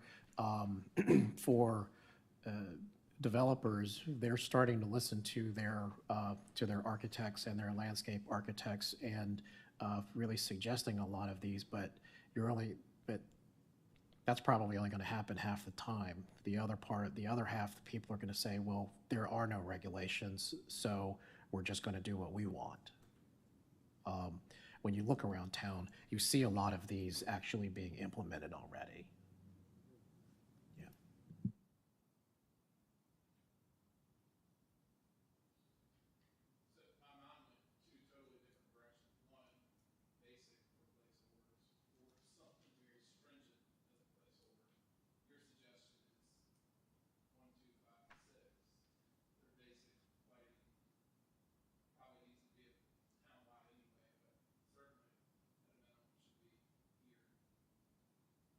I guess, yeah, this is the place, I'm sorry, go ahead. No, I mean, I think if you keep something here, I mean, you know, I think there is a risk of, you know, you separate it out, you know, once something exits this body, you don't know what might come of it down the road. So I think if you could at least have something to package from a lighting standpoint, I think it ensures that in this moment we solve what the need is here while you still work on the back end. Yeah. And then if you put something more town-wide, I mean, you can always make an addendum to the gateway. So 1, 2, 5, and 6, and potentially research these further.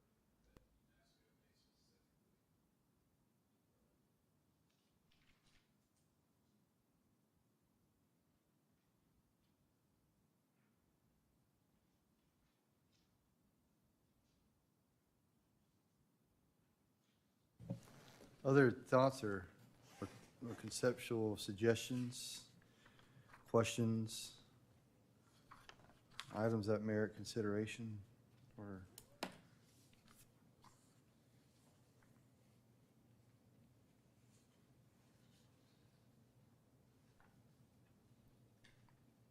Anything else? Do you have what you need or what you want as a starting point?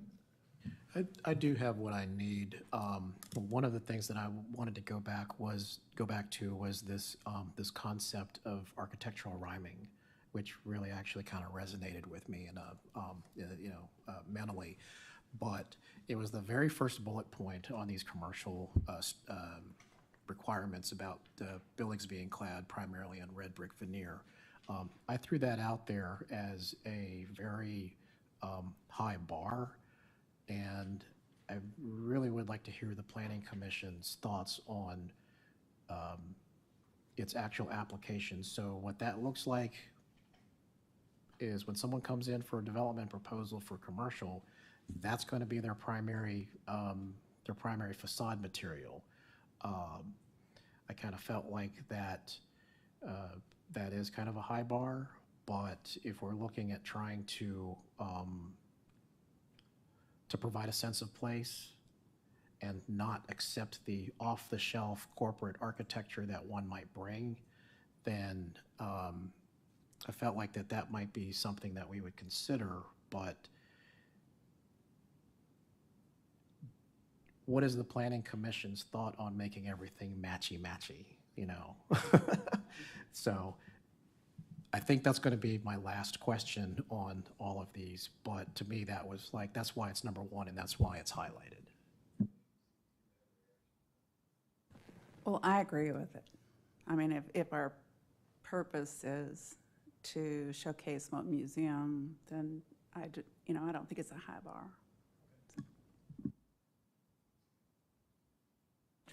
It's, No, I was just going to say, the funny thing is, how many years was it ago, the shopping center used to be red brick matchy-matchy, so.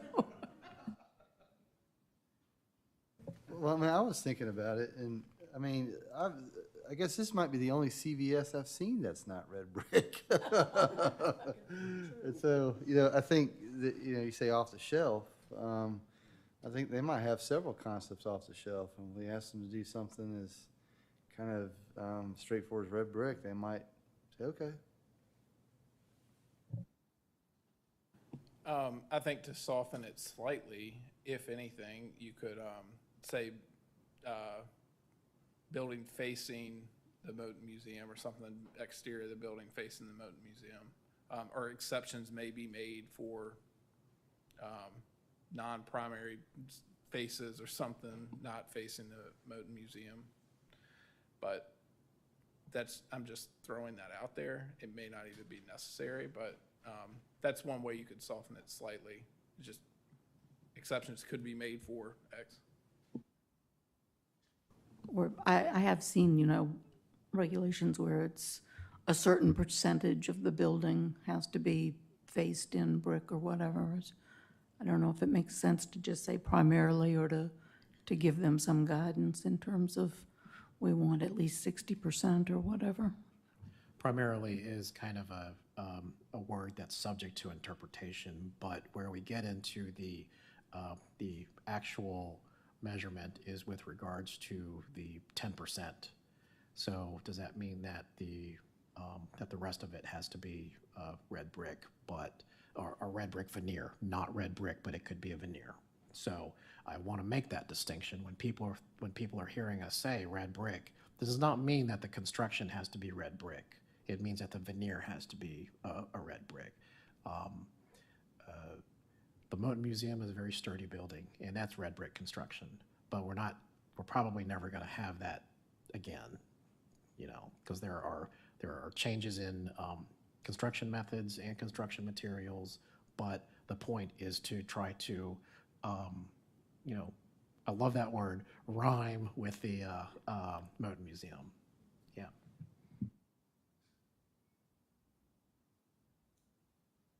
Other things you want, you want us to feedback on, opinions on? Okay. Well, thank you very much. I guess if there are additional kind of smaller notes, how would you prefer would you like them to be shared with you individually? I guess, should we share them with the group? Because we're not supposed to be deliberating online. Maybe just for informational purposes, I guess, if people have specifics they want to share. I think if you funnel that through staff and then we distribute that with the caveat that you do not discuss these online, you can discuss them with staff, but what we don't want to do is get caught in a situation where all of a sudden you're having a meeting over email. Right. And then there's another part of the packet where it looks like we have to do, are we ready to initiate the amendment, or should we wait till we have the final language? So I'm looking at Planning Commission Resolution 2022, Tech 002.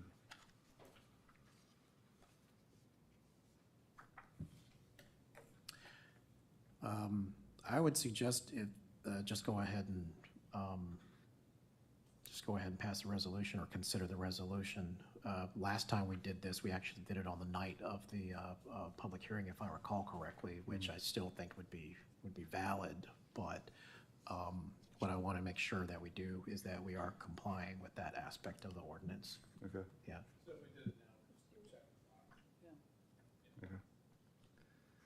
Um, Oh, Mr. Chairman, if you're looking for a motion, I'd be pleased to make a motion that we adopt the resolution as presented in the packet.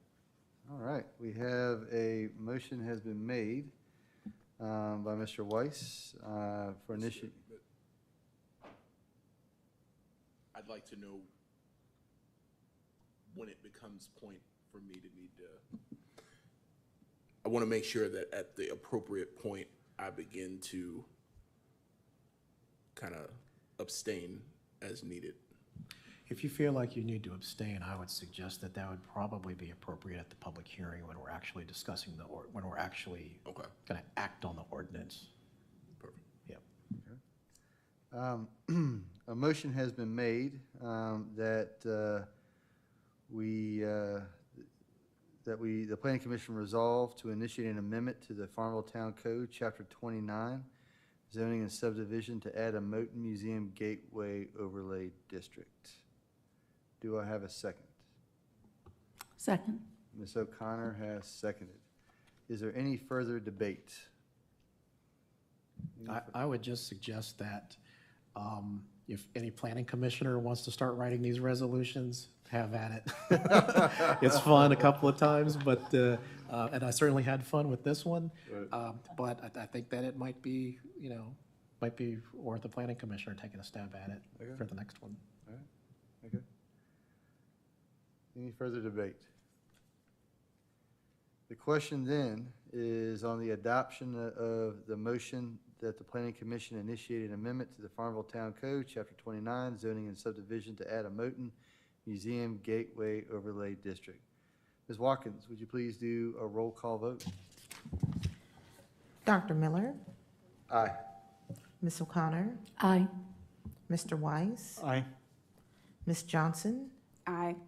Mr. Davenport, Aye. Mr. Patterson. Aye. All right, the ayes have it and the motion passes. Very exciting. Our next item of business is staff items. Mr. Bennett? So the staff doesn't have anything other than its usual staff report. If you've got any questions about that, certainly talk to me, or if you want, if there's something that's planning commission specific in the materials, I'd be happy to answer any questions about that. Just a couple of side notes. The staff has been training very hard over the past several months.